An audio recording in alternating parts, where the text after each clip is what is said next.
Cool, we are live. Awesome. Let's get started. It's January 1st, 2021, and this is my first interview session. This is my new thing that I want to try this year, where I want to have conversations with friends and interesting people about things that I find that they've done differently and that'll be useful for others and for myself. It's also just an excuse for me to have deeper conversations with friends and family, something I don't get to do usually when I'm casually chatting with them, and it's a lot of small talk. So this is a good way to go a little deeper, know each other better. And I'm very excited to start with Simon as the first guest for the series. And it's really, I say that because January 1st and New Year is a time for reflection and transformation for many people. And of most of my friends that I know, Simon's like has this high level of clarity and also has actually acted on it in a very bold way and made like remarkable changes in lifestyle over the last few years in a very thoughtful way. And you can read more about this on Simon's blog. I think it's briskmobility.com. And it's very thoughtful, insightful posts about how Simon thinks about life and what he's done and acted on. One of the key things that stood out to me is Simon's recent change in career. He just wrote a blog post, I think, maybe a year or so ago, or maybe earlier, sooner than that, which is about retiring from tech. And it really caught my eye when you posted it on Facebook. And Simon talks about like his last 10 years as a product manager in multiple successful companies. It's a very illustrious and successful career. But Simon, you made the bold move to retire from that and go to something completely different and start pursuing urban planning. So in this conversation, I want to like dig into that a lot more because this is something many of us in the tech industry dream about doing, like, or in general, we dream about like doing some other thing, but most of us don't. And I want to talk about that with you and also your new life as an urban planner, how that is going. And I know a lot of the career uh, for you is about lifestyle as well. So I expect this to spill over other thoughts that you have in general. So this is a good starting point. So uh, with that intro, welcome, Simon. Let's start with a quick question about like it's the new year, first day. How do you think about it? How is 2020, and what are you looking forward to in 2021? Wow, so thanks, Anna. So that's really I couldn't have imagined a better introduction for myself. So thank you so much for that. In 2021, yeah, like brand new year. As with many people's opinions, like I thought 2020 could have gone better, but at the same time, it wasn't. It was both like the worst of years and the best of years in the sense that there's a lot of trauma, a lot of like sacrifice, and so a lot of sad things happened in 2020. But at the same time, it gave us a lot of opportunity to introspect. So a lot of people had a lot more time on their hands. They could discover new hobbies. They could explore new career paths, and that's what I've done. And yeah, so I am both like very happy to move on from 2020, but at the same time grateful to it for what it has given me. And I look forward to 2021 for continuing that momentum of what I've been trying to do. That's awesome. Yeah, I we were just talking about it before, and I almost feel like it's been like a forced kind of vipassana meditation for the entire world, where you have to like shut yourself off and take time to reflect and think. In a regular day to day, we always have things to do. There's always so much activity or noise or company, and there's always like thoughts being put in your head, things you need to do, desires you need to pursue. And you don't know which of these are actually yours versus which one of these are like just coming from outside. And without taking this kind of time for yourself, it's hard to distangle those two different things. And yeah, I think that's been really refreshing for me as well. But I'm also ready to, do normal things like meeting people, going to restaurants, traveling, and all that stuff. So it's a mix of good and bad. But yeah, I agree with you. Um, on the topic of like career, let's start with like a kind of high level question first, right? Um, a lot of people, I think, in my circles, who have pretty good jobs, and they still are kind of dissatisfied, right? They think about like, oh, I'm not doing the right thing. I need to be doing something else, etc.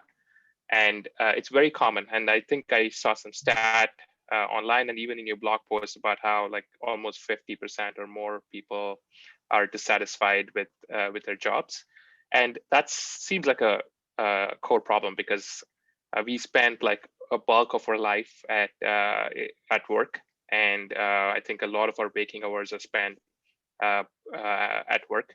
And I read like a recent statistic about like we spend more time with our coworkers than we do with almost anyone else except for our partners and ourselves, right? The coworkers are number 3 in the category of who we spend most amount of time with.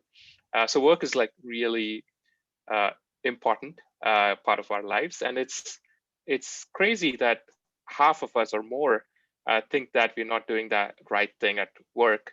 So it is a very big problem. So what, in your opinion, is the problem with how people and you were, for example, approaching work in the past? And what do you think is a better way to think about work? Yeah, so I definitely agree with you. Like, work is a huge part of life, and it defines who we are. But that's actually a problem, right? Like, I think a lot of people who base their identity off of what their profession is, that's limiting themselves, right? I think that just saying like who you are is not what you do, right? It's like just because I'm a product manager, that's not my entire being. And so that was true for me too, right? Like I was a product manager, and yeah, I was proud of it. I was working in a big tech, I was like, super uh, um, influential and have a lot of impact and all that.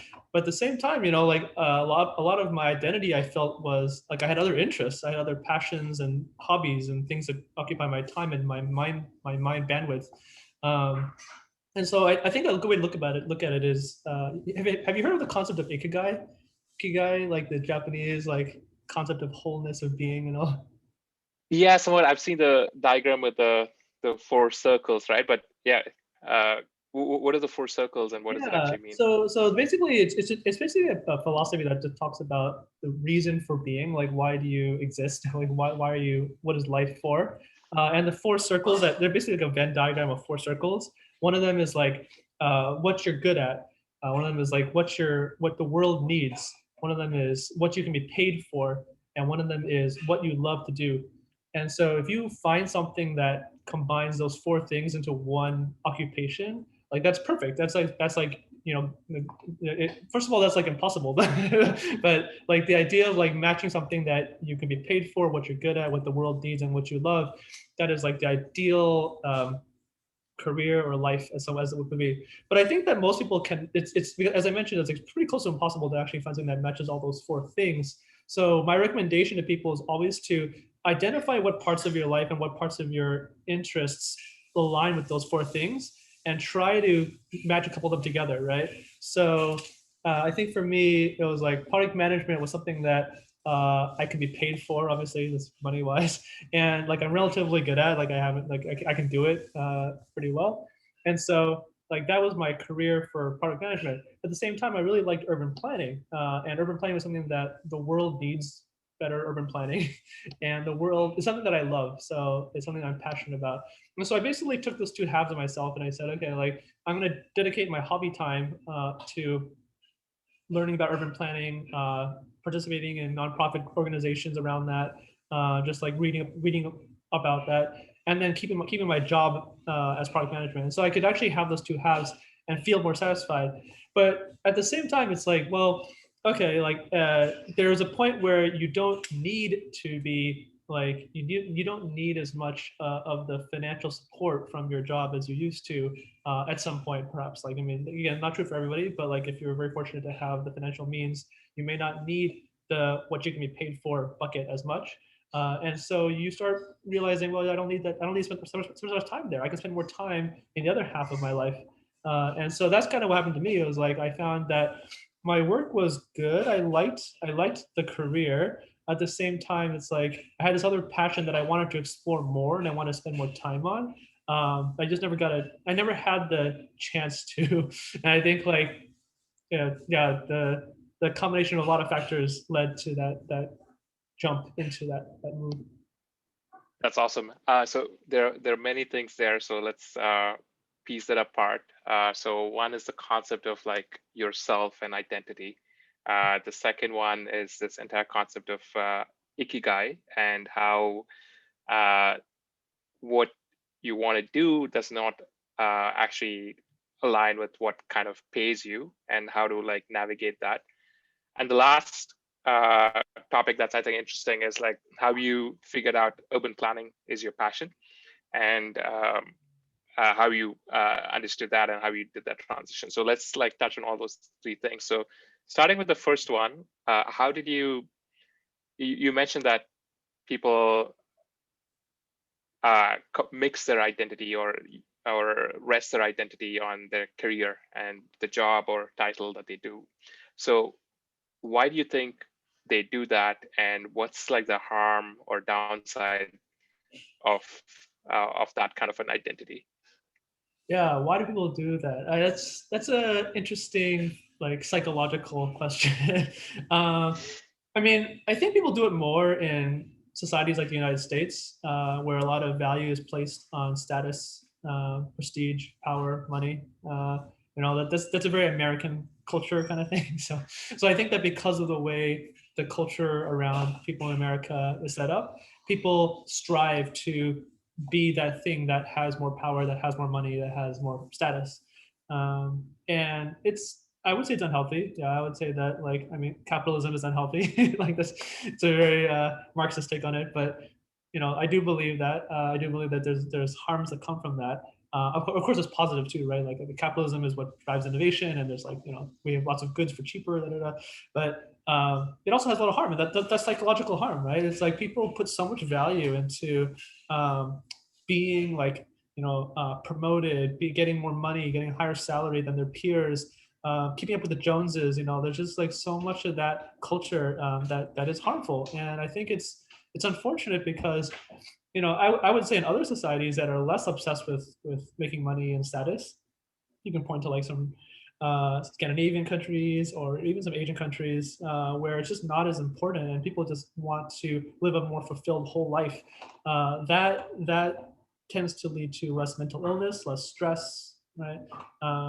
And yeah, so yeah, the answer to your question is like I think it's a product of um, a culture that drives this behavior and people like falling into that mindset like I gotta keep growing my career. I got to keep like making more money. It's like I got to be better than the next person. That competition is actually really unhealthy. That's totally true. Like I think back to my childhood days, and as I was growing up in India, the culture obsession was grades and how you're doing in school at that point, right? Like, and everybody was talking about it.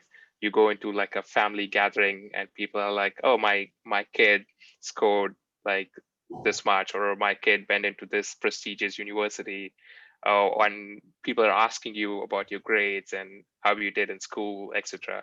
My family did And the same thing. yeah, it felt like such a natural core part. It's like this mentality of like achievement or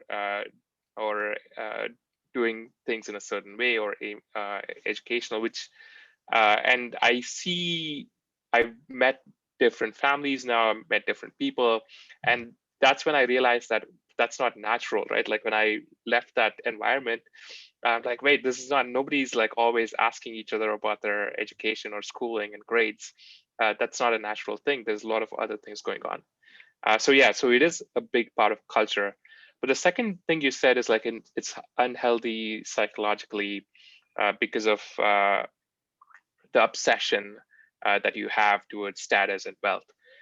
Is the problem there the obsession or the object of the obsession? Like, are you saying obsession in general is bad? Let's say if I'm obsessed about painting or a hobby, which is not necessarily like wealth or status, would you think that is healthier, or is it about just obsession in general? I think the answer to that is really it's in moderation, right? Like the right amount of obsession is good, right? You don't want to have no drive, you don't want to have no passion, right? But at the same time, it's like too much of a good thing is always like harmful. So you moderate it. You basically have enough drive to make progress and feel yourself growing as a person, but not so much that it like eats into like your mental well-being. I think that is the thing that people have got into is like, okay, it's like, yeah, I want to get that promotion, but I want it so bad that I will kill myself for it, you know? And I think that is unfortunate.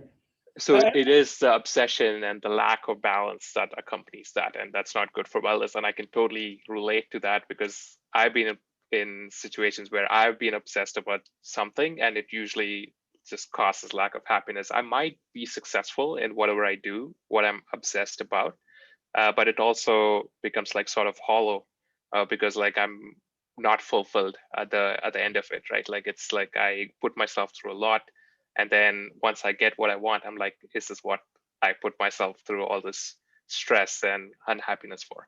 Yeah, and what you just said reminded me of this article I read about meritocracy, right? It's like there's this belief that a meritocracy is gold, right? Like you want to create a society where only the most meritorious succeed. But at the same time, the article talked about how this leads to a society where people work themselves to death, and at the end they don't see like they don't feel as fulfilled as they feel that they should be, and so they get really bitter about it. And that is harmful to society overall, right? It leads to mental health issues and all that. And I'm a victim of that too, right? Like I went to elite schools, and I joined elite companies. Like there's a lot of status in that, and I definitely felt that. Looking back on that, I definitely felt that I was a little drunk on that on that high, right? It's like, oh, look at me, like I'm this successful, like I can make this much money, and I can do all these things, and like yeah, I feel like that was not healthy, and I recognize it for what it is, and I feel like the fulfillment you get from that is fleeting, right? It's very like it's a drug. It's like a high. So you get high on it, and then you realize there's nothing to it, and then you come back down. That's totally true. And the thing with meritocracy is like it kind of comes at the expense of what is like the ultimate goal, right? Like if your ultimate goal is I want to be fulfilled and happy and peaceful and joyful, then you're pursuing something so obsessively without any balance, and that comes at the cost of what the ultimate goal is. So you can go to that top company, make a lot of money, or get the top scholarship or top grade, but you've lost something that you actually wanted, which is peace and joy in that process of doing that. So it kind of like defeats the broader purpose. And I think the other thing is like culturally and as a society that kind of happens too. And I see a criticism of like capitalism or aspects of capitalism. I think that's kind of very similar, where we say we have created this system that's going towards progress, and you can point to many examples of that progress, right? The health is better, longevity is better, and we can talk to each other thousands of and hundreds of miles away.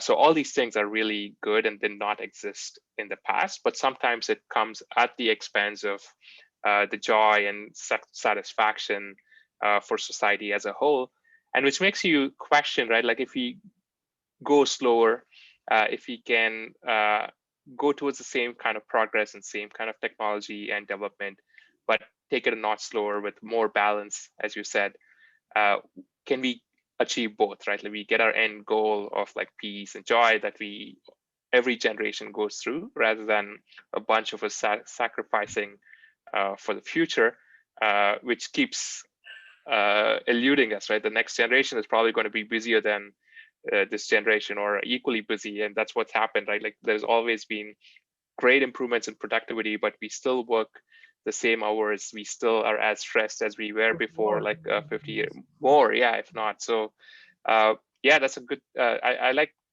balance as like the key kind of takeaway here.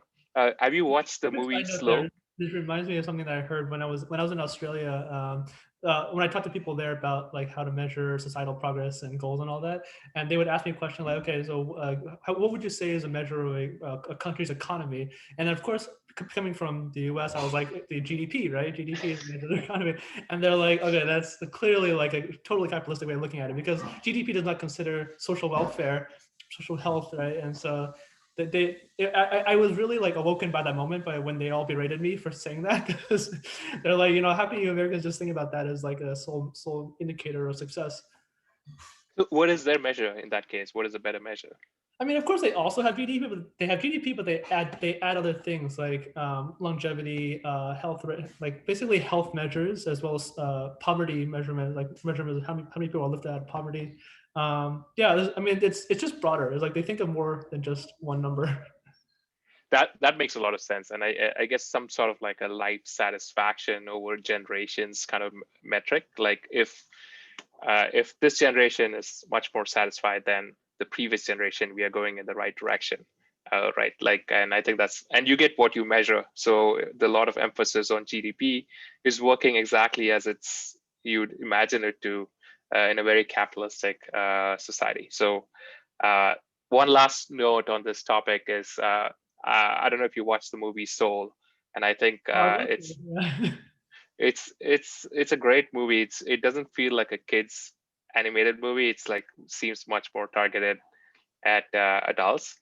Oh yeah, But one of the it's the best concepts in the movie movie. is of a lost soul. They have these characters who are like lost souls who are just like so kind of like obsessed with something that they are just lost about their own lives or what Oh, they want to achieve or their existence and stuff like that. So it's an interesting character, I thought. But they also distinguish with like people who are in flow state.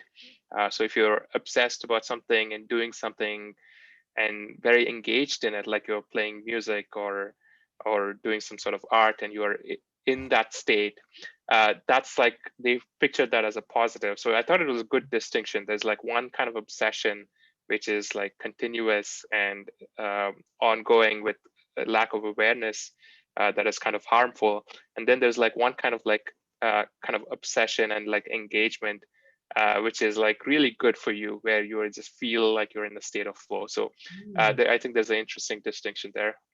that's really cool. Yeah, I didn't think that this movie would go into that kind of detail about life.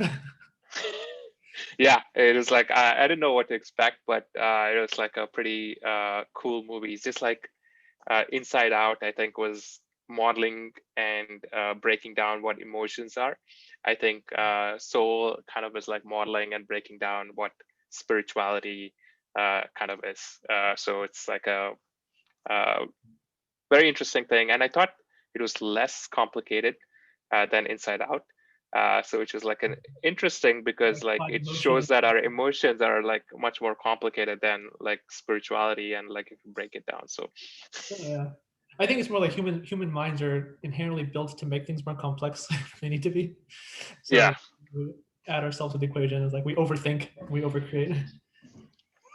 that's awesome. Yeah, so that's a great, I think, takeaway. So I think there is a culture of obsession, especially in the US and like other cultures, and that overall comes at a cost of your fulfillment and peace of mind. And the better solution is to have some sense of balance in your life. And then I think that leads in well into this concept of Ikigai, which takes into account like what do you want to do, like how do you want to spend your time, and what are you passionate about, and that it's mixed in with the traditional elements of capitalism, which is like what can pay you and what are you good at, right? Those are the two things that if you're completely coming in from like a meritocratic or capitalistic view, Mhm. those are the two factors that matter. But I guess the balance and the other things about like what you love doing, what you enjoy doing is like the third element that Ikigai adds. And I have a couple of questions on that. So it's not just one thing that you want to do, right? It's not like it's not that you don't have a single passion. It's basically a blend of passions. So how does that fit within this framework of Ikigai? Or do you have like these multiple Ikigai states that you pursue, or is that all blend into one Ikigai? Yeah, I mean, I have many passions, but I think that like you can pick one to focus on at one time because a lot of people might have like too many things that they're passionate about, and then they get lost in like, oh, should I try this for a little bit, try this for a little bit. I think to make progress on a certain thing, you do have to focus on it for an extended period of time. So maybe like pick pick one that's really promising that you feel the strongest about at the moment, and then dedicate like really push to dedicate yourself more to that consciously, right? And it's good. It's good to have multiple passions. It's good to have many options, right? And then if that doesn't work out, then you can switch. Or maybe you go deep into one area, you find out you don't like it for some really deep reason that you don't find out until much later. Then you can like try something else. That's good to have options, but um, like pursuing many at once is probably too much. I think you should probably pick one at a time. And so yeah, like I mean, for me, it's like I was pretty clear in urban planning for I don't know like almost 10 years now. So like it wasn't really a question for me. I guess in the realm of software, like I had different interests in software. Like I had interest in like fitness software. I had interest in video game software. Like there's a lot of different avenues I could have gone to, but like I think that because I picked productivity software, I kind of like just stuck with productivity software, and all the companies I worked for are productivity software companies. Uh, that helped in the long run, I guess. Got it. And so how does the sticking to one thing? I'm on the same page, right? Like focusing on a one thing or a few things lets you go deeper. And I feel like as you go deeper, that's when you kind of unlock more and more like levels of fulfillment, right? Like the first few years of like learning music is pretty terrible. And like afterwards, as you unlock it, then you start really enjoying yourself, right? Like, and that's true for anything. Like it's true for relationships, it's true for like hobbies, or it's true for professions. There's a lot of payoff that comes out in the long run. I guess it's a factor of like you becoming good at it as well, and you can do that with a lot of focus, right? And one question is like, how do you balance, like, there's a concept of balance and there's like focus and like focus on one thing, which kind of sounds like obsession, or it can easily bleed into obsession if you have one thing going on. Uh, but we just talked about like having balance. So how do those things go well together? Hmm. Yeah, that's tricky. I guess like you don't want to be narrow-minded, right? And only focus on one thing for too long. There is like a time to invest heavily, and there's also time to quit. And I think like you kind of have to censor yourself, right? Like you have to know, like you're obsessing with something, but then you have to continuously evaluate, right? You take a step back, be a third person to yourself, and look at how you're reacting to it, right? It's like, okay, you have obsessed about it for, a week, a month, half a year, right? And you say, how am I doing, right? And you can set goals for yourself, and you can kind of figure out like whether it's really giving you what you want, or if it's just is it just you're doing it because you have no idea what else to do. So I think evaluation is important. It's like you can't just like go down a alleyway and forever. Yeah, definitely. I think the constant like pull yourself up and see if you're like look up and see whether you're actually going down the right path, and if not, try to course correct. I think that's important. And I personally think, right, yeah, maybe you can have one or two major things, like just because that's the constraint of the time and energy that we have. But like you can have like a few other minor things going at the same time as like side passions, or some sort of relief from your main passion and relaxation. And I think it actually helps the main passion to actually take these frequent breaks to do other things and then get back to the main passion. One of the things I wonder, like with a lot of people who are frustrated with their jobs, is whether is it because they don't like their job itself, or is it because they're so focused on that one thing without having this balance with other things that they start uh, disliking their one thing? And while the problem is not that one thing that they're focusing on, it's because of the lack of balance of other things. So Ah, personally, sometimes I feel like overwhelmed or frustrated and say I need to move on and try something new. But then I go on a vacation or go on a break and come back 2 weeks later, refresh or do something on the weekend. I'm like, oh, I do like what I'm doing, and I get back on it, right? So that's kind of like, I think that kind of balance is helps, like even if you're trying to focus on like one of the passions. yeah, I totally agree. Like, I mean, I think everyone needs a hobby. Like, I mean, you can't just have your job and have that be your whole life. Like you need, and not only is it good for your mental health, it also mixes ideas, and like innovation comes from mixing ideas from different fields, right? Yeah. So I have definitely taken things I've learned in urban planning and applied them to product management. Like I would take in a tactic or a strategy or like a certain way of doing things, and I would apply it, and it would result in some very interesting outcomes that hopefully are more innovative than others. So yeah, it's healthy for multiple reasons, and you're right. Yeah, you should always like try to balance between one focus area, having a hobby, but yeah, just not too many, and then also making sure you evaluate as you go. That makes sense. And you shifted from product management to urban planning, and those are pretty like different things in my mind as well. And you somehow found your passion for urban planning, and then you decided that passion is strong enough and maybe more than your passion for software and product management, and then you made that hard switch. So can you tell me more about like how you found this passion in the first place, and then how did you develop the conviction for this passion to make the switch? Yeah. So I've been thinking about urban planning for a long time, as I mentioned, right? Like it's not new. It's something that I was curious about even back in college. And I guess like even in college, like I was taking computer science classes, and I never had the, like when you're in computer science and in Berkeley it's EECS, like you just don't have the bandwidth to take extra classes. So I never had a chance to try out other classes. But I would recommend anyone in college who has the bandwidth to like take a class in some other fields to see if that piques your interest. And so I've been thinking about. I mean, I think about it for so long, and I've been discussing the possibility of it as a second career for years. And some of my closest friends, actually one of our mutual friends, Nate, like Nate actually was very encouraging of me exploring this field, and we discussed it at length for hours. And like he really pushed me to let go of my fear of risk and actively encouraged me to find pathways to free myself from my situation. So a lot of it was like encouragement from Nate, people like him to keep me from holding myself back. Um, and I think like another note there is like I had been doing it as a hobby because I was interested, right? Like I would read about it, I would go to these talks about it, I would volunteer for nonprofits, do tabling and stuff. And so like as you do that, your interest builds, and then you realize like I really want to go deeper, right? I want to like learn. I want to be able to speak the lingo and actually like contribute to the field in some way that is not just tan like tangential work.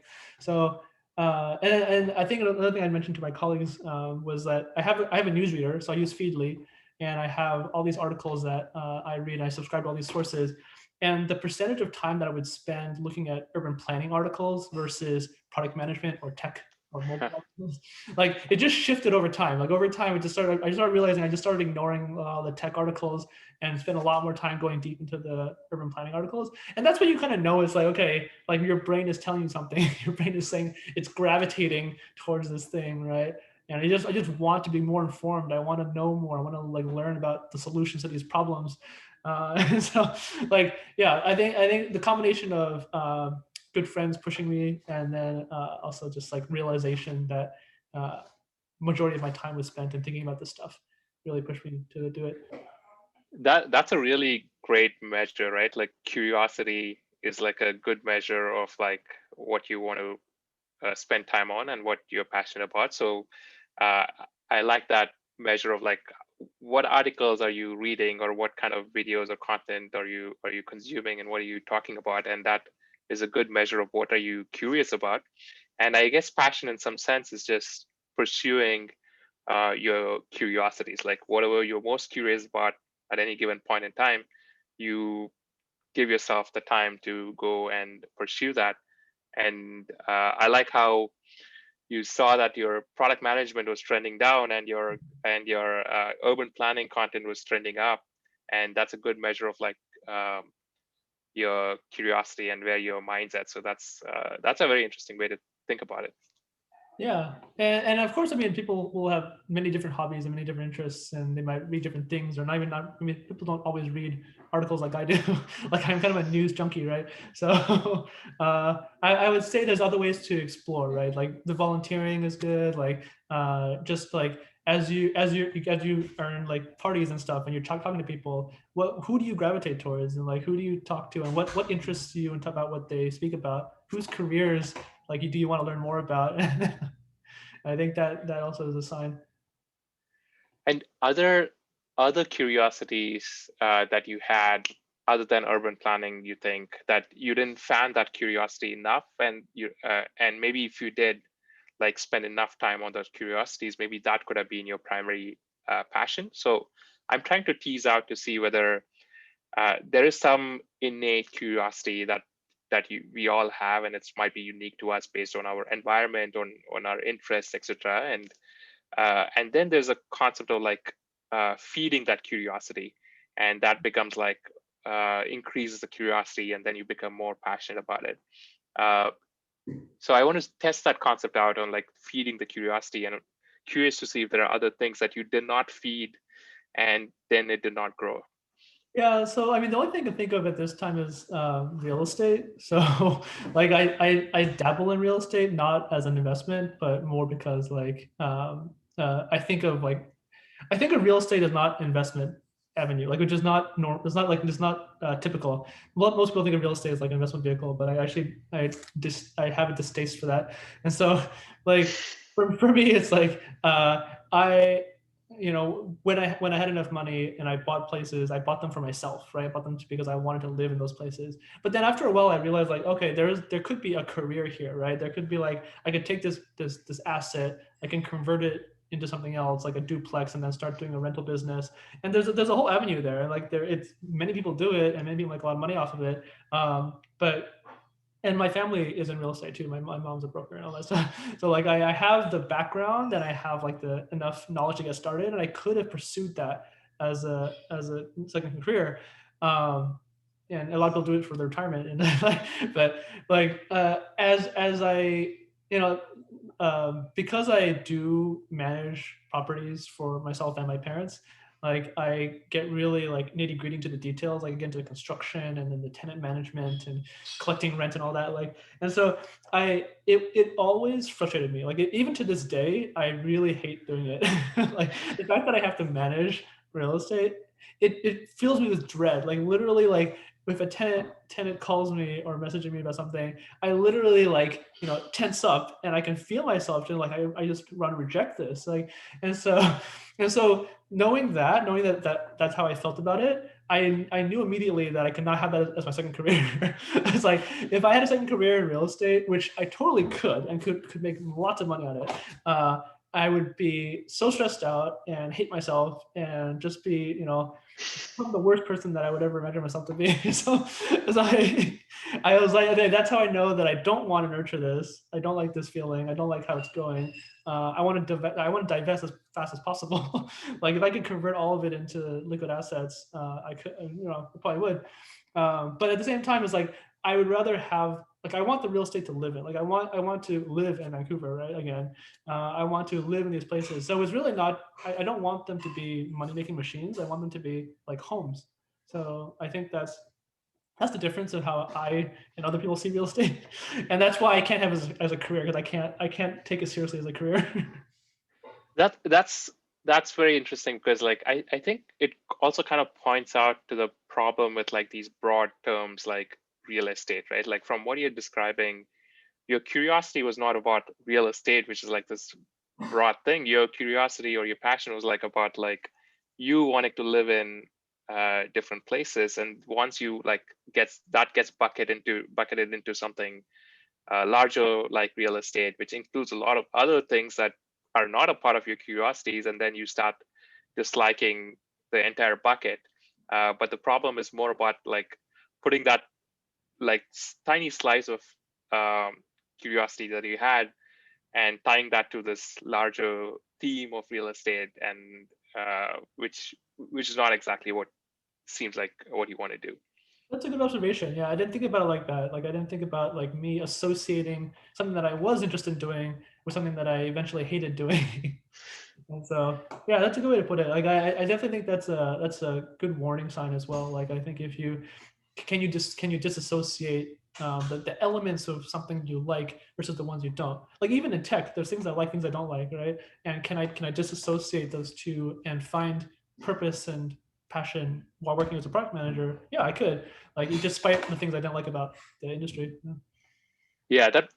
Yeah, I guess there are a lot of other parallels, right? Like a lot of people go into tech because they like enjoy coding and they want to create, and they like to create apps. But then that leads into, oh, I need to create a startup, which is like a broader bucket, which has a lot of other things which are not just like creating an app or product. And same thing with product management, right? People go into that profession saying, oh, I like building products, I like working with a team. But product management itself is a larger bucket, which has like many other things.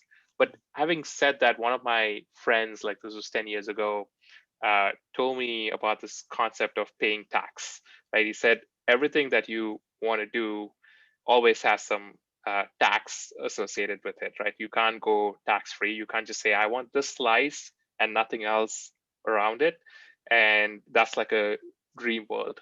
Is like you can go for a situation where you're enjoying 75% of the time, and doing 25% taxes, but don't make that tax like 90% of the time. That's when you know that you're paying way more tax. But also don't try to make the tax 0%, because then you can't actually pursue the slice that you actually want to pursue, because everything has some tax that you need to pay for. Like for instance, like if you want to be like a creator or a writer, you still need to have that discipline and system where you wake up every day, you say, I'm going to spend this time like writing, or this is how I take notes, etc. And all those things actually contribute to your creativity and your core passion.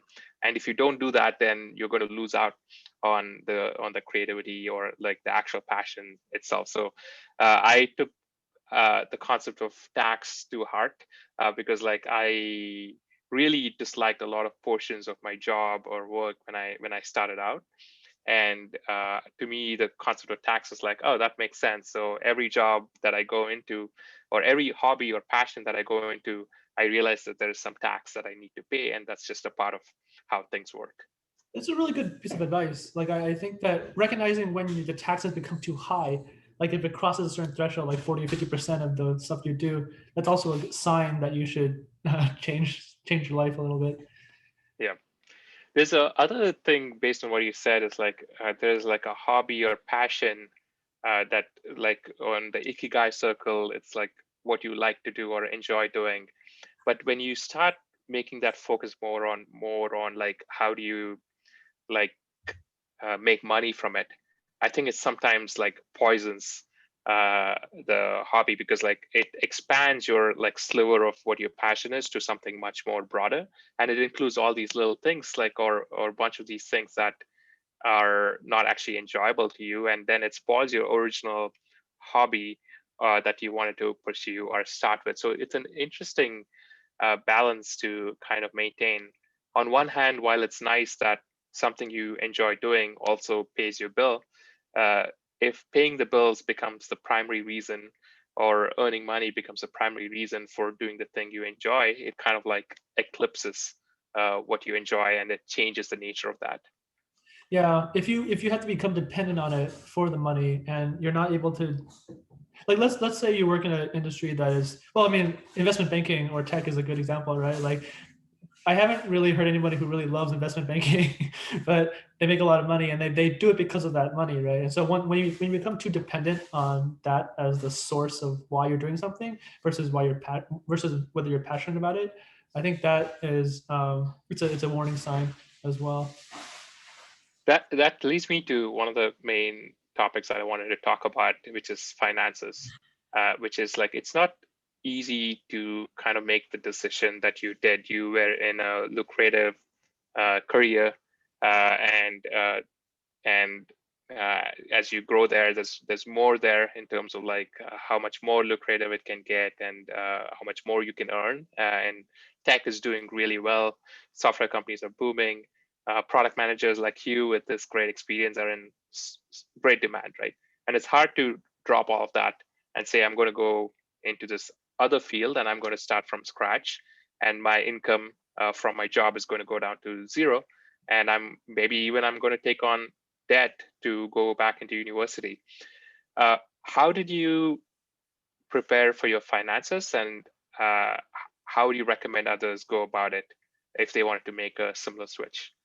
Yeah, so this, like, I am grateful for my background situation, like having the savings necessary to do this. Like, I definitely think it'd be harder to do this kind of move, moving from a high paying profession in tech to what is arguably a very low paying position in urban planning. Or urban planning does not Yeah. pay. It's a running joke in the universities. Like, it's always like, oh, you go to get a degree, you're supposed to like increase your salary, but it's not true for urban planning. Uh, yeah, like it's definitely something that I reckon with, right? It's like, okay, like I have this opportunity. And actually, I actually had a couple of job offers on the table at the beginning of the year, and they were also for like six-figure salaries, right? Like tons of bonuses and all that stuff. And I walked away from those offers, right? I walked away from very lucrative, like very well-paying jobs in areas that I could see myself growing in. But like, you know, at some point, money is not the thing that's most important to you anymore, right? And I think that happens when, well, first you have to look at your long-term horizon, right? It's like, for how long are you going to live? Like, do you have enough money to survive over retirement and all that? Have a retirement plan, obviously, like, make sure you put stuff in your IRAs and 401ks and all that. And so I did that, and I think it's also a little. I'm not typical in that regard, and like I also like I have a lot of interest in personal finance. So I do spend a lot of time like learning about personal finance and tips and tricks and like managing money and investing money. And so like doing that over the last decade also led to a really strong um, a strong situation where I was able to walk away. And so I actually could see, hey, okay, given what I saved, how long could I live without money? Like, I mean, literally, how long can you survive without making any income? And I calculated to be about 10 years. So like, I can't live forever on this, but I can survive 10 years probably without and making any money. And I was like, that's probably enough. That's probably enough to like try something out, try another career that doesn't pay as much, right? And obviously, if I do become a planner that actually works in a job, then like I'll actually be able to continue saving. But yeah, I think it was a lot of like I guess you could call it sacrifice. I don't think of it as sacrifice, but like I definitely saved a lot of my money. I didn't spend a lot of money over the last 10 years. Like it is just like no, given that kind of rigor and like rigor and saving, and then realizing, okay, doing the calculation to see how much runway do you have. Like if you're a startup, right? We can talk in tech lingo. It's like, how much runway do you have to survive? What's your burn rate, right? It's like all these things, and then you can calculate whether it's okay for you or not. Got And it. I think there are a couple of interesting things there which I want to like dive into, right? One is you said money is not everything, and I completely agree with you. But the issue is like, I think money is one of the most gamified part of human life. Like if you think of anything in anyone's life that actually has a score that you can actually check frequently and see how it's growing, how it's moving, it's money, right? There's no other aspect of our life that we can pull up our app and look into our bank account and say, hey, how much happiness do I have, or how much fulfillment do I have, or how much relationships do I have, right? There's nothing else that is gamified. So my personal theory that it's become so central because you see that number keep going up, and you know how gamification kind of tricks our brain into being very obsessed, and it's very kind of rewarding to see a number keep going up and see constant progress. And there is nothing else there. I was reading this story from Bill Campbell's, like he's the coach of Silicon Valley, the $1 Trillion Coach book, where one of his early CEO coach clients um, wanted to pay him money, and he basically refused money for his services. And he said, just give it to charity if you want to. And the CEO was asking him, like, why do you not accept money, or like why do you not want money from me right now? And his answer was like, the way I keep score is different. My scorecard in my life is how many people have I helped become successful, and that's the scorecard I look at every day, and that's what drives me.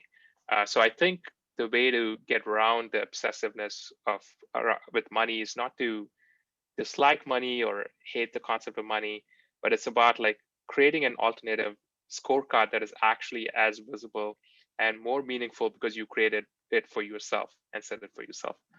Um, That's awesome. I love that idea. It's like have a different scorecard, have a different metric for success than everyone else.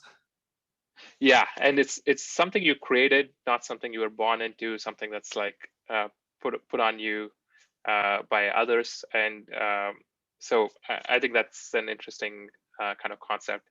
The other thing you mentioned is like how much money is enough, right? Like, and uh, I think having a reasonable amount of money is important. There's no joy in poverty, and I think you get a lot of freedom in life when you do have enough money. So the interesting question is like, what is enough? And it's very hard because the future is unpredictable. Your life can change. We all know that over time we're going to get physically older and age and less able, and there's like a natural decline that's biological that sets in. Um, so the Why do you how think? do you define enough given all these things? I see you had a concept of like runway. So let's say we have 10 years of runway. I can do something in 10 years, but then there's always that fear of like, what happens at the end of 10 years? I'm stuck at zero, and I'm 10 years older.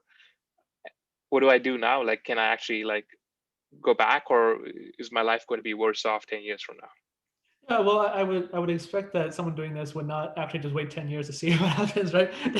Every year, every half year, they would like check in and say, okay, am I making progress towards this goal, right? So like for me, if urban plan doesn't work out, if somehow like I'm really bad at it and like I can't find a job after I graduate, I would probably try for like a year, and then if it doesn't work out, I would go back to tech. Like I'm not saying I never go to tech. Like I do like software, and I do like the idea of building software. So it's still a skill set I have. Like I can still do it. So it's a good backup.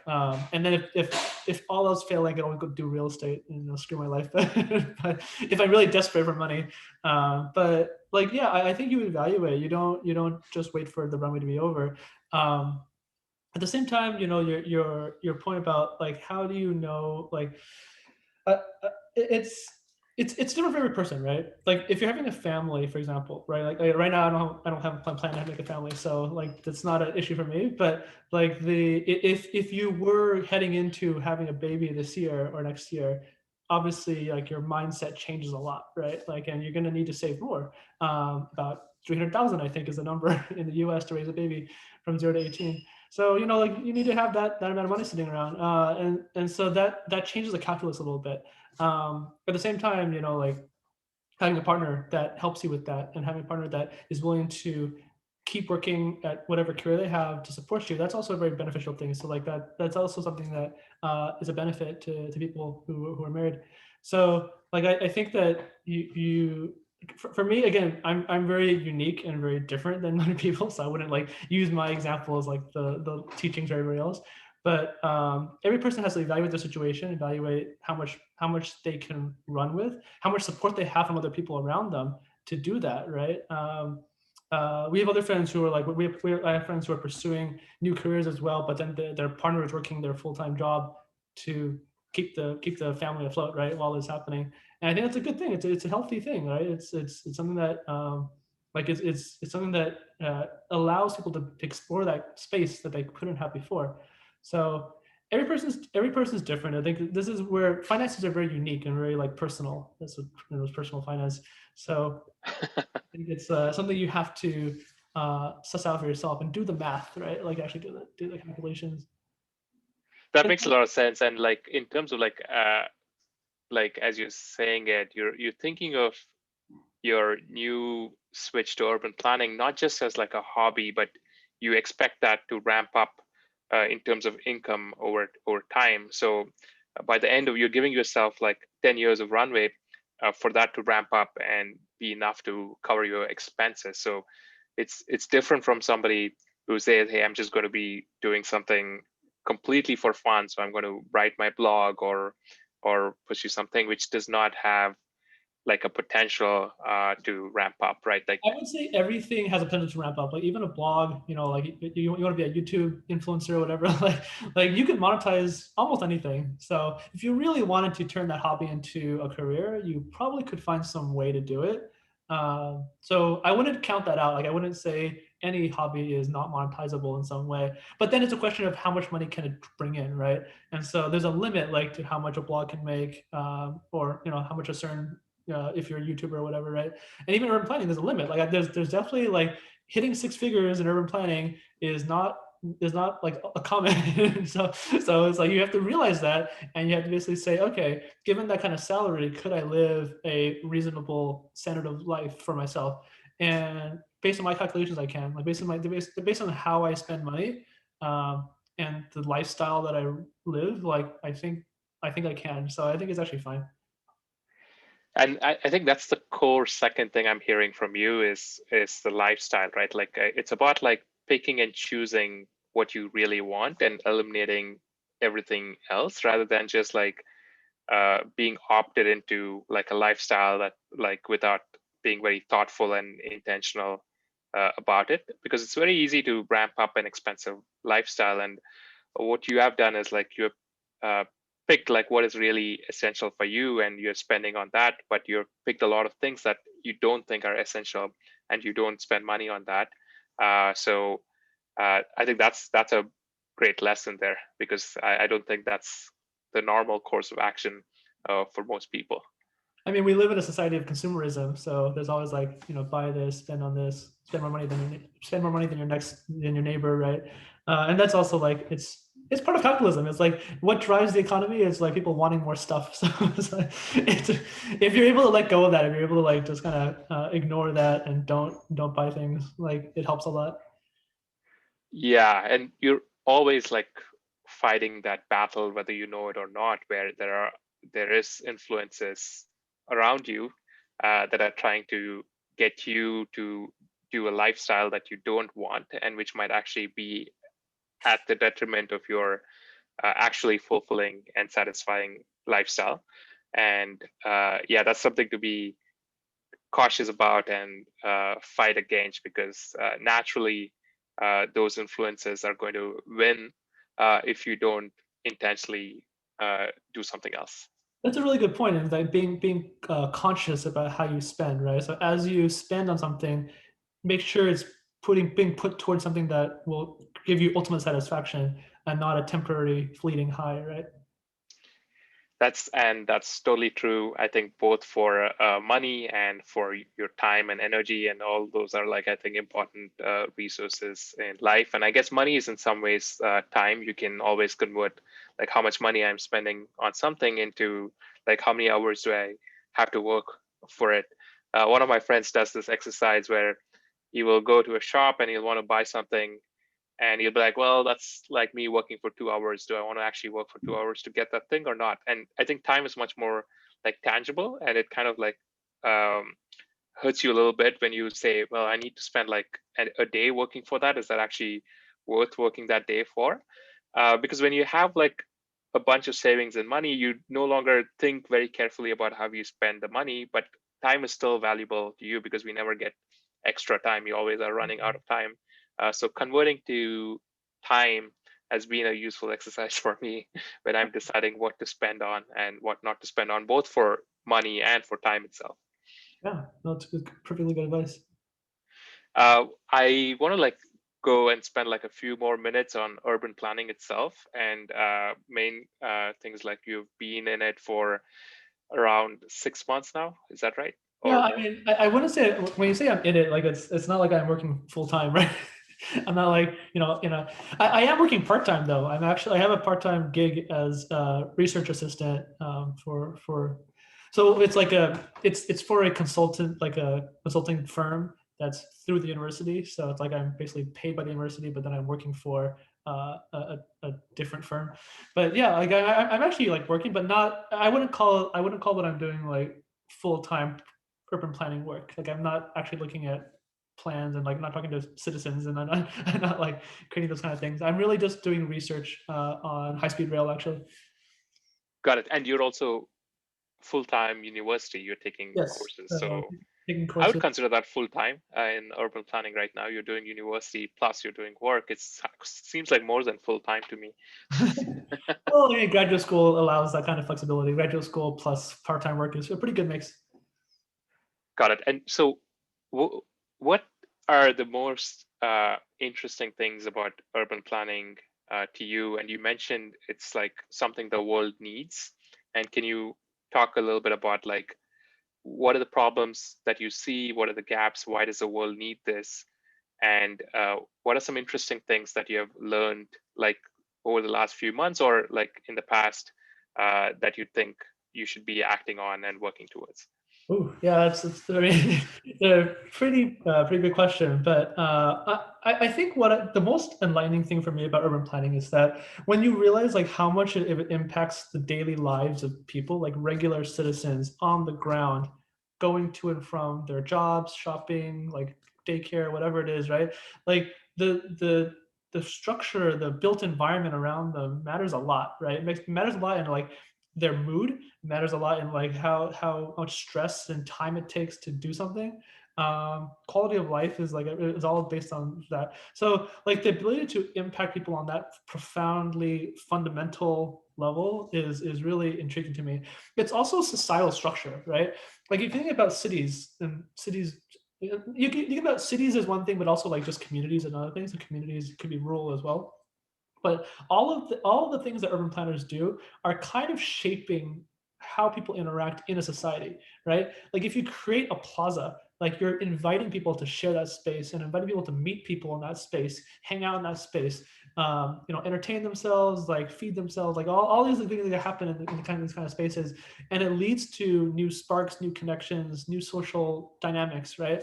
Whether those are healthy dynamics or like they're cooperative or maybe like more antagonistic, like when people are protesting and fighting on the streets, like both of those things can happen based on urban planning. So it's like the idea that you're like structuring society itself is something that I think is really important. And I think it's something that if you want a more harmonious society, you need good planning. Like you need like so it's some people call it like social engineering, and that's a derogative term. People say, oh, urban planning is like social engineering, you're just controlling the people. Yeah, but you could say that every policy, every governmental policy is that, right? The reason why we have even things like marriage and religion and like these concepts and structures, like why do we have the mortgage interest deduction? Like these are all constructs that governments and societies have created to in a way control or shape the way society flows, right? Planning is just that, but in a physical environment, and just like that plus in an urban setting. So it's no different than any of those other policies. And in that sense, like I believe in the ability for good governance. Like I believe that it's possible for government to do good things and help shape society in a way that is more prosperous and healthy and fulfilling for everybody, right? And through urban planning, I want to that's kind of where I want to make my mark. I want to basically apply myself to contribute to a little bit of that goodness, a little bit of that like instilling hope and like building place that people can enjoy. And so yeah, that's one reason why it's important. One reason why it's important is because it's literally the fabric of society itself. And the other reason it's important is because over time, resource wise, like cities are more efficient, urban environments are more efficient resource wise than spread out areas, right? So there's a reason why places like China, like they all drive their citizens to move into the cities because less resources spent, right? Like in terms of water, electricity, that kind of thing, but also just like the agglomeration benefits of cities, like when you have people of different industries and different talents meeting each other, mingling with ideas. Like as I mentioned earlier in this conversation, like you take an idea from one industry, merge with an idea from another industry, and you have innovation. Like cities create that. Like that's why young people in particular all gravitate towards cities because they know that they can build their careers there, they can meet new people there, they can meet their future partner there, right? Like these are places we create for that reason. And that will never go away. Like, and maybe you say like as people get older, they want to leave the city, and that's true. You know, people who have larger families, they want more space, they want a yard, whatever. That's totally fine. Like, I'm not against that. Like, there should be places like that people go out and like have a more quiet life. But in terms of like driving humanity and society forward, you need cities. Like cities are like an essential factor of like making society work. So those are the reasons why I think that urban planning is important. That's amazing. And yeah, like it seems like the design of cities and our environments is such a powerful force, but it's like kind of invisible to most of us, right? Like we don't uh, think about our lifestyles or happiness or what we do in terms of like how the city or neighborhood around us is designed, but it plays such a big role, and it's sort of an invisible force that kind of like shapes our life. One of the examples that comes to mind is this place in San Francisco, Patricia Green. I don't know if you've Oh yeah. heard about it. Like I read a story about how that was supposed to be a highway, or there was a highway over there, and that highway got taken down, and they were planning to reconstruct it, but there was like a big protest from people living in that neighborhood, and it never got built again. And what's happened is pretty remarkable, right? That area is turned into like a park. That neighborhood, Hayes Valley, is like one of the most like thriving neighborhoods in the city. Whereas like a freeway kind of like completely like makes the area around like a city kind of like pretty lifeless and devoid, and it also breaks apart the city. Like you lived in Seattle as well, so one of the uh, areas that I don't like very much is like around the Aurora Avenue, the Oh I think yeah. Highway 99. Aurora Denny. Yeah. Yeah, and I feel like the neighborhoods around there are so nice, but then there's this like freeway that's running through the city, and it kind of like splits apart the neighborhoods, and it Did you just know they're changes the actually feel. did you know they're actually filling it in? So Highway 99, they're actually like building. They're basically going to they created a tunnel already. They already dug a tunnel underneath it, and they're going to put a roadway over it, so people it will connect the neighborhoods of South Lake Union and Queen Anne. Like that's already happening. Oh, It's so you can actually cross the highway now. yes, you can actually cross. Well, you will be able to cross it soon, that's actually where Nate and I, the condo is. So our condo is like on the corner of that. So you'll be able to walk across the street into Amazon land, basically. So people can commute to work by walking. That's going to be amazing, because like whenever I'm even driving or walking around that, it's so difficult because it's no longer walkable because you can't cross that freeway that's running through like two neighborhoods. Are there like other examples that comes to mind for you on like how like the city planning or engineering has actually changed life for positive or for the negative, right? Like made things Yeah. worse. Oh my god! I mean, there's literally hundreds of stories. It's like you learn about this in school. You learn about like yeah, good things and bad things. But I mean, I always like to point to Vancouver as a good example. Vancouver never they never built out highways in the city. So if you notice, like when you drive through, you actually can't take a freeway into downtown. It's not possible. You have to go into local avenues, and that was by design. Like people also protested freeways back then, and people have attributed the quality of life of Vancouver to that change. Right. The reason why there's a beautiful seawall you can like walk or bike around, Stanley Park, like why these things are so nice is because they actively pushed away those freeways. And another interesting but tangential example is like in Vancouver, they intentionally built housing with more bedrooms in the downtown core, so more families could actually stay in downtown. So that's why you see a lot more kids in downtown Vancouver than you see in downtowns anywhere else. Mm. Normally, you think of downtowns, you think, oh, there's no families here, right? It's just single people, or but no, in Vancouver, there's actually families because they designed, like, when the people built the housing, the zoning codes and the planners decided they wanted more large units that could fit families, and so that's how you encourage people to stay there, stay in the city long term. Oh, that's fascinating. That's an interesting factor, right? Like the planning influences the demographics of any area, and the demographics kind of influences like the feel and the lifestyle in that area, right? Like it's a very like if you think of an industrial like location with high rises and like mostly uh, like single people or young people, that's going to be very different from a like a much more mixed demographics where there are families, young people, old people, and they're all mixed together. Which, tying back to your point about cities, there's a lot of magic that happens when people from different walks of life and people at different stages of life and come together, and there's like a lot of magic and creativity and enjoyment that happens when that happens, right? Like, and that's a fascinating point that the zoning and engineering can actually help that.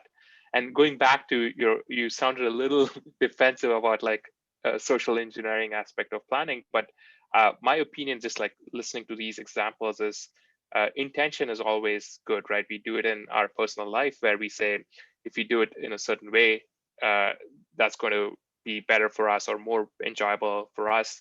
And I think the same benefit translates at like a societal level where we have the right intention and be proactive about the design and plan for what we actually want. I think it's actually good as well. I guess the tricky aspect is you're now planning not just for yourself but for other people as well. So there's a thing about like being transparent about it, making sure it's open for debate, and it takes into account everybody's interests and not just like one party's interest. But other than that, it seems like the right thing to do. So you hit about 2 points there. One is like the social engineering part and like how it's good to kind of create the environment for people to mingle. And I think of Singapore as a great example of that, right? Singapore intentionally creates those HPD, the public housing units with mixed income and mixed ethnicity, even like Yep. intentionally to create that harmony, right? To force people to mingle and not segregate themselves. And then what was it? You also mentioned second thing. What was it? Uh, so the social engineering part, and then you were talking about oh, I forget now. So sorry, just kind of blank there. Yeah, that's yeah. Singapore, I think, is a great example, and I think diving into that kind of shows you some of the criticisms of like that kind of social engineering as well, but also you see a lot of the positives when competent and benevolent kind of like government with good governance can actually do this kind of planning. So Oh, so it just reminded me. So you talked about the different communities, right? Talked about how you need to take into account the different opinions of many people, and that is one yeah, of the challenges of urban planning. Is like, how do you get the right feedback, the right feedback loops going between yourself and the community? And it's actually a very controversial thing because people always talk about, oh, you got to talk to the community, talk to the community. But in reality, there's no one community, right? The community is fragmented. There's many different kinds of people with many different kinds of interests and needs. And the planner's job, just like a product manager's job, is really to take all the input from all the stakeholders and create a vision that optimizes for a certain way of thinking or a way of, or for a certain value, right? And so you can't satisfy everyone all the time, just like in product management. But urban planners do try, and they have good intentions, and they do try to fulfill some goal that the organization or the city has, right? Whether it's to create more housing, to create less housing, like to get more jobs, like whatever the goals are, like the planner's job is to create that into reality, right? that's awesome. That's great that you are now have a head start in urban planning because of your product management background. I like that product management is so broad that it's just like a way of thinking or making things happen. You come up with like a roadmap, a plan, get people on board, align and execute that. It's such a broad and general set of skills that it can apply across domains. So I think that's something you're going to carry with you as well. Yeah, it's a very cool thing that I realized after the fact, but it is useful. All the skills I developed here are pretty useful. A couple of last questions about urban planning. So compared to like software, like where you can, create things pretty quickly. If you don't like a piece of software, you can just say, hey, I'm going to start a new company and I'm going to create a different piece of software from scratch, which is just better. And things happen, like you can start with a clean slate, you can do things much quicker. But urban planning is like things that are like set in stone for years and centuries even, and it's slower to make change. You can't iterate, like you can't get things wrong and then correct them. So how are you, like, in terms of timeframes and the level of patience needed, and the level of flexibility and the lower level of flexibility that you have, like how are you thinking about that? And how has your process or approach changing now that things are set in stone for a long time once you do something? Yeah, this is a really good question. So I'll point out two things. There's two flip sides to this, right? One is that in software, even in software, we know that a full rewrite is rarely the best solution to a tech debt problem, right? So, Yeah. so engineers always point this out, like, hey, I could rewrite this. Like, I would love to rewrite this, but the cost of doing that is actually usually higher than just refactoring or fixing the existing code. And so you'll see that's why in software, like, it gets crufty over time. But and that's same That's true within a company or within like a product area, but then you always see there are companies that create like competing products from scratch, and those kind of take over, right? And then you see that the old companies are quickly um, uh, put out of place by the newer companies and newer ways of thinking. So yeah, you're right within a certain company, but then if you look at the broader picture, there are other people that are trying to disrupt it and start Yeah, from scratch. no, I get that, and there are definitely people who are starting up cities too, right? You know, like Sidewalk Labs tried to do one in Toronto. Bill Gates trying to do one in Arizona. Okay. In South Korea is trying to do, like, there's a lot of. I mean, everywhere you see that people are starting up new cities from scratch. But what ends up happening is, like, the pattern I see anyway is that the startup city doesn't become like a huge magnet, like a old world city, right? Like, you don't just create Seoul again, you don't just create New York again, right? Like, it Yeah. takes hundreds of years for that to happen. But instead, what happens is the learnings from that. So in tech, could be the learnings from the startup are acquired into another company that is bigger. So you'll take some technology or take some learnings from a city that did something well and implement it in your own city. So there's a parallel there. But your question was more about timelines and how do I think about the very drastically different timelines of projects, right? Because, in software you can do this, startup city in a few months, right? 6 months you can ship out a brand new app. But if you're trying to do something in a built environment, it does take like years and years. And I recognize this, and I wrote about this in my personal statement. But the longer the time frame of a project, the more fulfillment you'll get at the end of it.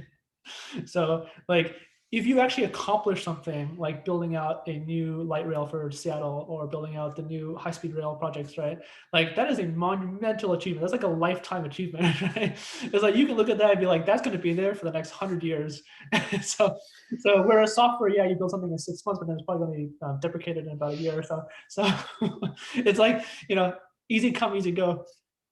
That's a good point, right? Yeah, the level of fulfillment is higher because it's like something more long lasting and it's much more challenging and long term. I agree with that. The other kind of like aspect to it is how good you become over time. So there is like a parable or a study that was done about like the two groups of people. One had to make as many pots as possible within 1 hour, and the other group had to make the perfect pot. And the people who became more skilled at making pots and making better pots are the people who were trying to make as many pots as possible, because they were doing things quickly, and they were getting better with every iteration, right?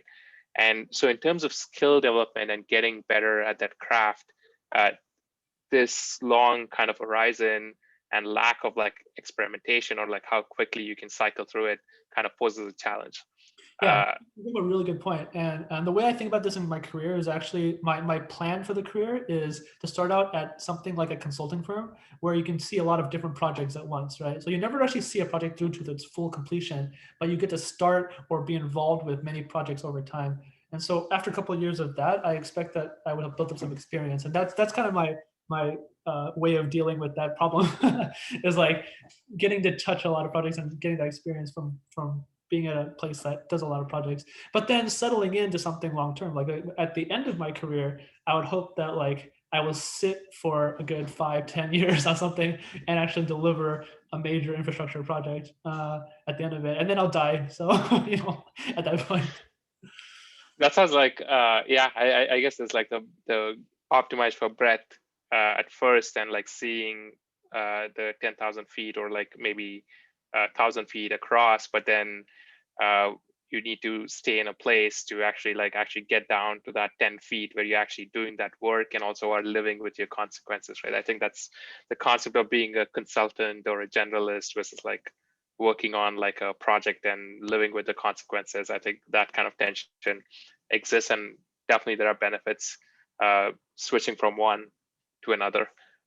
Starting with breadth does seem to make sense, like to get a quick view of lay of the land and then focus on a few things that you are interested in. That's like, I have one last question. I know we are way over what we planned for. I remember the message I sent you, like it's this is going to take 15 minutes or 30 minutes, but I think now we are at an hour, so we probably have to do a lot of editing to kind of like get this down. So one final thing, I know this is a topic I'm involved in because I work at Lyft and rideshare, and I know that speaking to you in the past that you're not a big fan of rideshare in general, and just curious to hear your thoughts, and maybe I'll push back a little bit on some of the points that you bring up. Yeah, no, it's a good prompt. I do have a lot of thoughts on rideshare companies like Lyft and Uber, TNCs as we call it in the biz, transportation network companies. But yeah, so I think it boils down to a couple of things, right? One is like the one is like the labor abuse angle, which is like the kinds of people that Lyft and Uber attract to work for them as drivers, and then what they do to them afterwards. Like that is a little reprehensible in my opinion. That's one angle. The other angle is just like the actual business model and how it's subsidized by currently mostly VC money, right? I mean, yeah, the companies are public now, but the cost of a ride in Lyft or Uber does not match the full extent of the cost of society. And so there's a lot of negative externalities there. And as we all know from Econ 101, you got to tax externalities. So we should be taxing those rides more. And some people are. Like, I mean, I think if you look at New York, they're pretty progressive in the sense that they're trying to add a lot of like extra fees and taxes to every ride or every delivery of food, for example, for Uber Eats. So yeah, Can you speak about the specific externalities here? Is it like pollution or traffic congestion or something else? Traffic congestion is a big one. Also, like the road wear and tear, like in terms of the amount of driving that happens, like just looking for passengers, right? It wears down the road and it costs money to maintain roads, right? And they're also blocking. They also often, not always, but often are blocking curbs, bus stops, blocking sidewalks and passengers. Like there's a lot of bad behavior when it comes to these drivers. So this could be a training problem or education problem, but like the way that the drivers interact with the city itself is worsening the quality of life for all the residents of the city, whether it's through traffic congestion or through some of their erratic behaviors.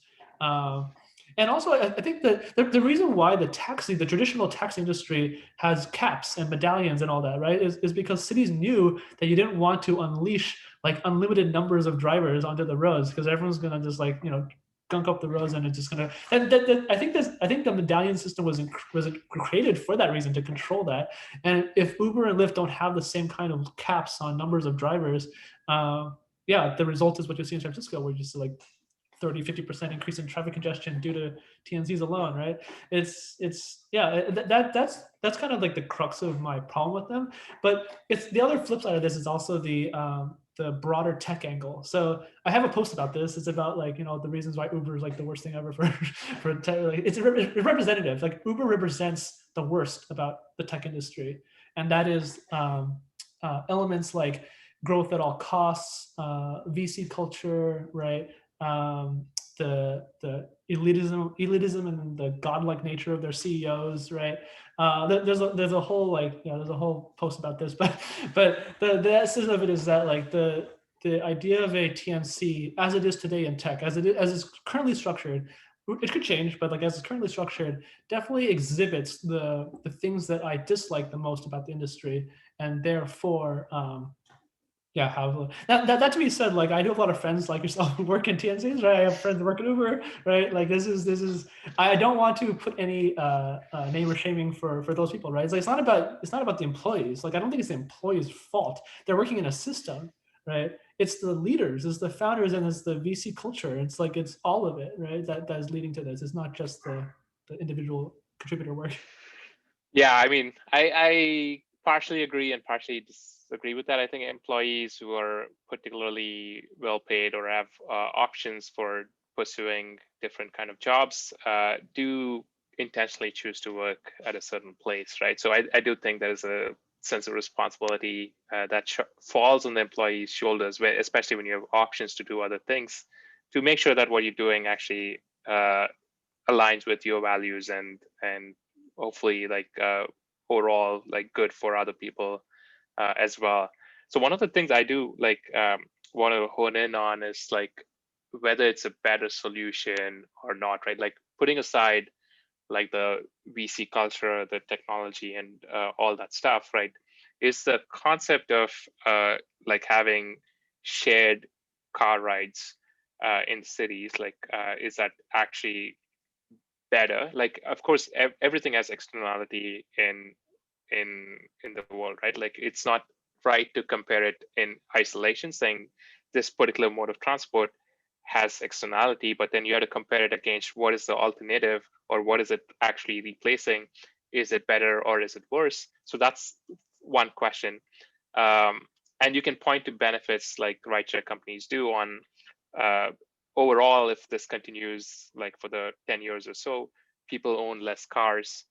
There is less space that is required for parking because a lot of cars are spent like spend their lives in parking 80% of the time, and a lot of cities are designed around parking lots and spaces. So when a car has like very high utilization, you need much fewer cars than what are actually being manufactured today, and you also need fewer parking spaces than what's being manufactured today. And the second thing to keep in consideration is convenience, right? Like we want to go from point A to point B as quickly and as easily as possible. We can always point to like mass transit and say, hey, that's the best way to go from point A to point B in terms of efficiency or cost to society. But it's not the most convenient way for a lot of people. There are like certain fixed times your bus stops or are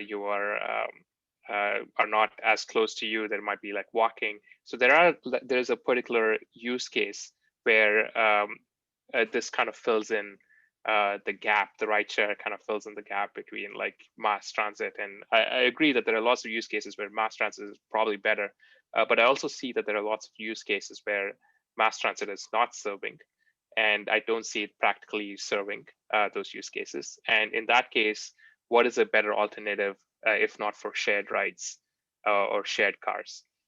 Yeah, no, I definitely think you've got some good points there, and I think the sweet spot for TNCs is actually the last mile. So where there is poor transit and there are no plans to expand it, perhaps in more not urban core, but maybe like suburban areas. I definitely see there's value in those shared rides. Definitely, I would just say that the way the incentives are structured right now, all the money for people who are driving in TNCs, it's all in the city. Like they have to go to San Francisco. They have to go into the city core to make enough money to survive.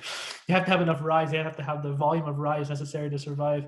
And in that sense, like it's not fulfilling its sweet spot, right? Like if Lyft and Uber were excluded from the city core, basically said you have to operate only in the suburbs, it would be better for society. And all those benefits you mentioned, like less parking and like less car utilization, like that's all true. That's all true for those areas. It's not true in the city center. And so that's the disconnect. It's like the business model and the benefits don't match, right? And you mentioned the convenience, right? And you're totally right. Like for certain kinds of people, like let's say you have a family or you're doing grocery shopping or whatever, right? Like you need more space and more cargo or whatever, right? That being said, it's like other countries have solved that. Like it's not like you don't do that. Like it's not like people don't. It's not like people are forced to get a car in some of the European countries or in Asian countries. Like that's not a thing. People still get their groceries. People still move around with their families, in tow with baby strollers. They still do that. Like they don't have cars, and so it's totally possible. It's just like it's how you design the system. So that's why I'm interested. That's why I'm really interested in transportation, because I feel like transportation is a great equalizer. Like it brings a lot of economic opportunity to demographics that usually don't have as much. But it also, like if you design it right, it actually can become the most convenient option. So like if you have high frequency, good and easy interchanges, a map and schedule that are easy to understand. Like these are things you design, and so like, you can make it more convenient. You can make it easier to think through. And so yeah, the problem for me is like when TNCs displace transit, which is what they're doing now. Like right now, if you're saying, oh, they're going to take away personal car trips, yeah, that's great. I'm all for shared rides taking over personal car trips, but that's not what we see, right? The data is more that it's replacing transit rides, and that is overall worse. So, Yeah, yeah, yeah, you're right, and I think what that points to is that the current state of like transit or like the state of transportation is not like the most convenient as it can be, and there are like a couple of like directions that it can go. And what you're saying is there are systems that are like better, that we should be aspiring for, but whereas if you go with TNC system, it takes us in a different direction where you think is not the global maxima of like what like a good transportation system is going to be like. So it's just like it's solving the problem now. That there is problems. There's no denying that there is like there's a problem with the current ways of transportation, at least in the US. And the question is like, do we put on a quick band-aid and try to solve that with like quick convenience, or should we like start engineering for a system that can actually take a long time but is actually better? But that seems challenging as well. On how do you like change entire cities to be more like European cities, and what's the practical way to do it? Like we have like governments that can hardly agree on anything, like doing some sort of like a deep-seated like change seems like impractical. So it's an tough kind of situation and an interesting debate on like what is practical, what can we solve right away, versus like what should we like work on for the long term. yeah, you showed up really good points there. I mean, I think that government plays a large role, right? So here's where government can incentivize and disincentivize certain things to make the system we want. So, if I was running San Francisco, if I had full control of policy, yeah, I would probably like either ban TNCs from the city center, or I would tax them so heavily if they enter like a congestion pricing charge, right? So it becomes really, really, it's not as enticing for people to go to the city center. And then of course I would use the money to reinvest in transit, right? I would take the funds from the taxing, and I would put it back into making community better. So yeah, I think there are policies, but there has to be political will and consistent political will over extended periods of time, like over decades, to make it happen. Uh, the democracy And we policies that make sense, right? Like a lot of times when you're trying to charge externalities, there's a lot of wonkiness in how do you actually price those externalities, and things can go wrong, and it can like have unintended consequences. And then there's a second aspect of like is the tax salary actually going to be used in the right way for building good transit, or is it going to be like again spent in a way that's not productive for society, where you're actually charging people higher for a convenient form of transport and not actually using that money productively? So I guess it all boils down to competent governance in a country like Singapore or something like that. I would like totally buy your point of view, saying, yeah, the government has a track record of um, achieving things successfully and being thoughtful, and there are like very good checks and measures and accountability mechanisms in place to continue doing that. But absent that, it seems very theoretical that these things can actually work. It feels like on paper it sounds like the right thing to do, but when you actually go into the practicalities of those things happen, I see that can lead to very bad consequences as well. Yeah, I mean, you have good points. Like, definitely, government has to be trustable. Like, you have to have competent governance that people can trust and give their tax dollars to willingly. Otherwise, you get a lot of back and forth, and you apply some taxes, you get them taken away, you repeal them. Yeah, I definitely see where you're coming from. I definitely think that trust in government is at an all-time low, like especially in the United States, but more broadly around Western countries. There's just a lot of distrust in government, and that's unfortunate because as we've seen, government can do good things, right? You can look at good examples of cities around the world and see how government's doing good things, right? But it's unfortunate that in some of the societies around the world that we've lost that trust.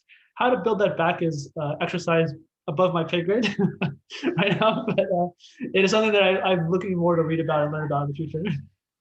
Sounds great. And Simon, before we close out, are there any topics or areas that you want to mention that we did not cover? Yeah, I guess one thing I do want to say, like as I'm leaving the tech industry, right? I definitely don't harbor any ill will against it. Like I know that in this conversation, I might have come across seeming very pessimistic or just like very frustrated with technology. And yeah, like there's some elements that are frustrating, but at the same time, there's also positives that I want to mention, right? Like there are things that I enjoyed about working in tech, like the unbridled optimism of everybody. Like everyone has got a can-do attitude and willing to people have a bias towards action, right? They actually want to move fast, maybe break things, break some things, but at least they want to move fast. And the people generally, like people that I work with are generally really good people, right? There's a camaraderie, there's this general geekiness and fun, quirky culture in tech. I really enjoy that, and that definitely stands in contrast with some other people in tech who are tech bros and VC, like there's very different types of people in tech. But I definitely don't think it's a monolith. It's not like one monoculture. There's elements that I like, elements that I don't like. I totally agree. Like the point about the optimism, and there's general good intention for most people that I met. They want to do good, and that comes like at times, and most of the times, over the intention to make money. So I think that's true with a lot of people. I'm not saying it's true with everybody, and just the level of change that technology has brought, mostly positive, and I'm sure there's a lot of negative as well, but a lot of positive at the pace at which the tech industry has brought that to society is kind of like unprecedented compared to like most other industries, right? And it is like, as employees in the tech industries, it is one of the most like uh, comfortable and kind of fulfilling kind of places to be, right? The perks, the kind of environment, how much autonomy and say, and how open and transparent that we can be within our companies are not quite the norm in other industries. Based on like conversations with friends who are pretty surprised at like how things are done in the tech industry. So there's a lot of positive and good that's happening. So I completely agree with you. Yeah, no, like definitely no ill will, but I mean, even though like I harbor no ill will, like I definitely want to take a break from it. So I look forward to doing Yeah, something in tech for a while. yeah, it's like it's going full circle, I guess. it's about pursuing your curiosities and passions. Just because you're going towards one passion does not mean that you dislike the other passion or the other one is bad overall. It's just like you're just pursuing something different for your own fulfillment, and it's like a great change and break for everybody. I think that's a great note to like end on, Simon. This is like fascinating for me, like your boldness in taking this big step and making a shift in your career is pretty inspiring, and your clarity in thinking about what is the lifestyle you want, what is the passion and curiosities that you want to follow, and what is the effect and impact that you want your work to have on the world, and how you have actually taken bold kind of actions, sacrificing like a growing career and a big paycheck to make that change happen is pretty inspiring, I think, to everybody. Thanks. And yeah, I like enjoy sharing my stories, and I learned a lot from you too. Like I think that we both share this like love of learning and growing, and I think that definitely good to inspire each other to do bigger and better things. Awesome. Yeah, I love our conversation, and this is like the first of like many to come. Hopefully, we'll have one more in the near future on like maybe a different topic, or we can dive deeper into urban planning once you've been in it for a bit and you have more insights to share. Thank you Yeah. so much. Awesome. See you. Okay.